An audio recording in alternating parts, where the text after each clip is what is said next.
De acuerdo con Martín Regalado, existe contrato desde que hay un acuerdo de dos o más voluntades, ya que solo se necesita el consentimiento para que este acto jurídico se perfeccione.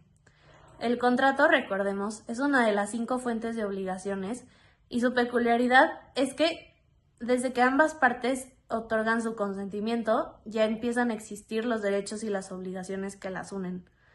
Para Martín Regalado, los elementos básicos del contrato son 4.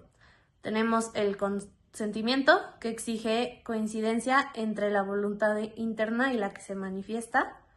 El objeto, que debe ser siempre lícito, determinado y posible. La causa, que es la finalidad jurídica que motiva a las partes a celebrar el contrato. Y la forma, cuando la ley lo requiere, como en un matrimonio o en una sucesión. Después menciona 3 artículos clave que están en el Código Civil, que es primero el 1851 sobre la importancia de priorizar la verdadera voluntad de las partes sobre la letra del contrato. Después el 1853, que busca conservar los efectos jurídicos del acuerdo y evitar que este sea nulo. Y el 1857, que establece reglas de interpretación para proteger la buena fe y evitar contratos ininteligibles o simulados. En conclusión a ello, como señala Martín Regalado, el contrato se erige como fuente central de obligaciones porque desde el consentimiento ya se cristaliza el derecho y nace la responsabilidad jurídica. Un contrato es un acuerdo de voluntades que genera derechos y obligaciones. Para que exista jurídicamente, la doctrina de Joel Crino Castillo establece 2 elementos fundamentales para su existencia. El primero es el consentimiento, el cual se refiere al acuerdo entre 2 o más voluntades sobre un mismo objeto, y sin este no hay contrato, sin consentimiento no hay contrato. El segundo es el objeto, el cual debe ser posible, lícito y determinable. Esto, de acuerdo al Código Civil Federal, es la cosa que el obligado debe dar o el hecho que el obligado debe hacer o abstener de hacerse. Si falta alguno de estos 2 elementos, el contrato simplemente no llega a existir, lo que significa que no puede producir efectos jurídicos de ningún modo.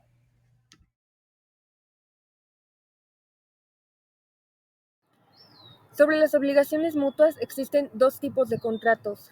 En primer lugar tenemos los contratos unilaterales, son aquellos en los que solo una de las partes se obliga hacia la otra sin que ésta le quede obligada. Y en segundo lugar tenemos los contratos bilaterales, que son aquellos en los que las partes se obligan recíprocamente.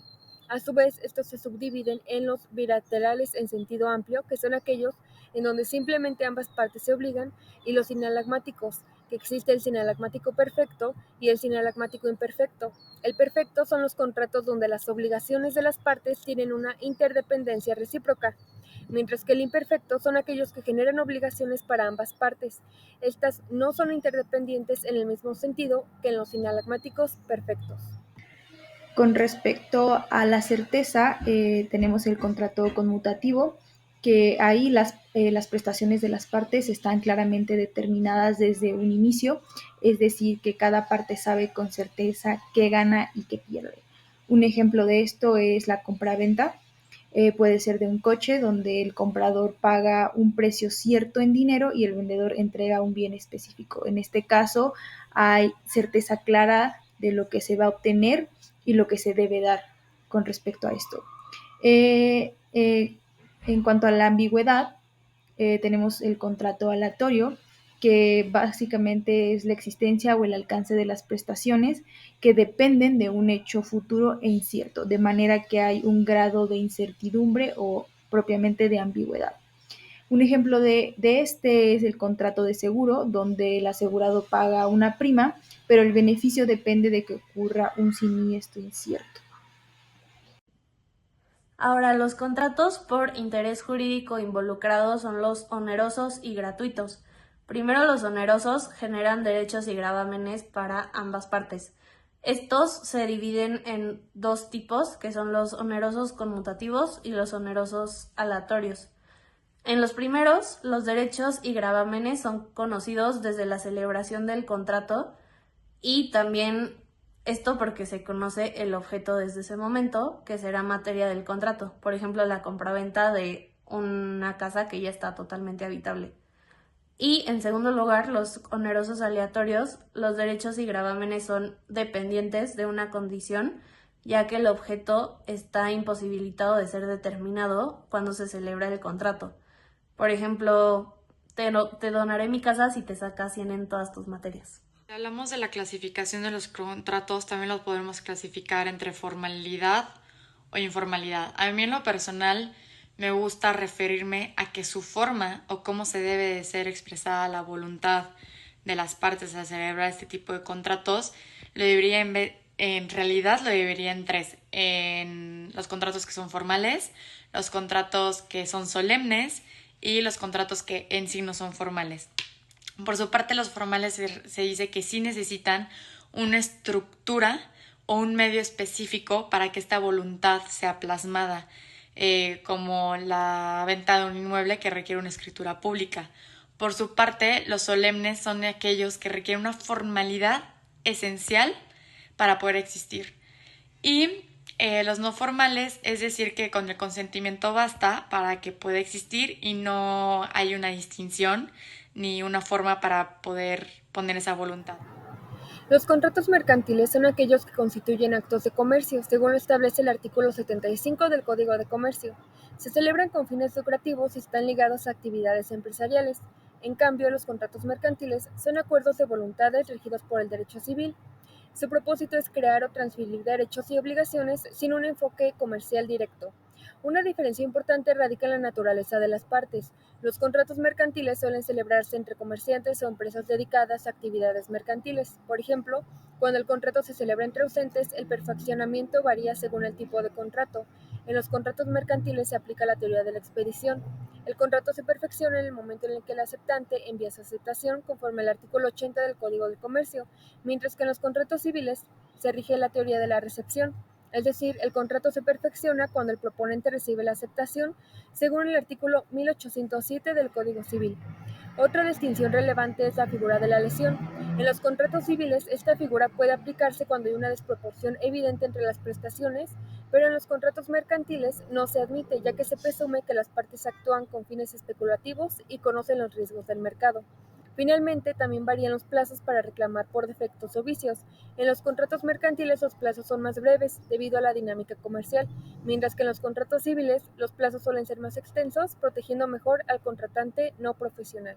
Básicamente, cuando hablamos de derecho adjetivo, estamos hablando de todo ese conjunto de normas que nos van a ir, de normas procedimentales, que nos van a ir indicando el cómo podemos hacer efectivos los derechos y obligaciones establecidos en el derecho sustantivo de cada una de las materias.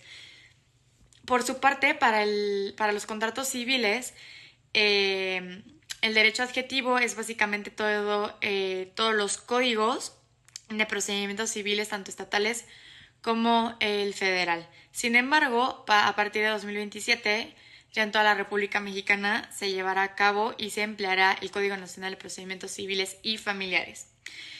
Por su parte, para los contratos mercantiles, si se necesitan las normas procedimentales, siguen estando reguladas por los procedimientos mercantiles que están establecidos en el Código de Comercio. Pues yo investigué a Martín Regalado, me basé básicamente en su doctrina y me gustó mucho cómo explica la parte del consentimiento, de cómo se perfecciona el contrato a raíz de que existe este acuerdo entre ambas partes. Y en contraste a los demás autores, también me gustó que señala un cuarto elemento de existencia del contrato, que es la causa, que pues básicamente es la finalidad jurídica hacia la que está destinada pues el acto jurídico del contrato. Yo investigué a Joel Quirino Castillo, que en este doctrina me llama la atención que usualmente siempre se usan tres elementos de validez en el contrato, sin embargo, él solo menciona dos específicos, que es el consentimiento y el objeto. Y algunos otros autores mencionan la solemnidad, que este es básicamente solo la formalidad del contrato, pero Quirino no lo cree necesario para la formalidad de este. Yo leí al autor Ramón Sánchez Medal y específicamente algo que me llamó la atención fue el concepto que él da de un contrato civil, ya que solamente menciona que es un acuerdo de dos voluntades que tiene efectos dentro del derecho civil. Y me pareció muy interesante porque nosotros hemos visto con Bejarano Sánchez una definición mucho más completa y que abarca el objeto, las partes, ya que pues Bejarano dice que el contrato es el acuerdo de dos o más voluntades donde hay un deudor, hay un acreedor y menciona diversos elementos. Entonces sí creo que aquí es importante resaltar cómo se pueden perder y se pueden agregar ciertas cosas dependiendo del autor y de su doctrina. Bueno, yo investigué un poco como de los dos tipos de contratos para tener esta comparativa entre los contratos civiles y mercantiles, pero más sobre la norma adjetiva que estos siguen.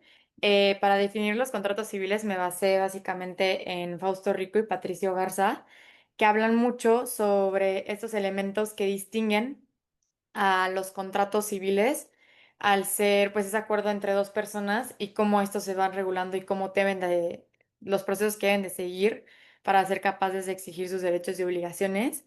Y un punto muy importante que les quería mencionar es el hecho de que a partir de 2027 toda nuestra normativa jurídica pues va a cambiar ya que se va a adoptar en toda nuestra federación el Código Nacional de Procedimientos Civiles y Familiares y eso se me hace algo muy interesante porque ya todos los estados vamos a tener una misma norma y también para los contratos mercantiles vamos a tener un mismo eje supletorio.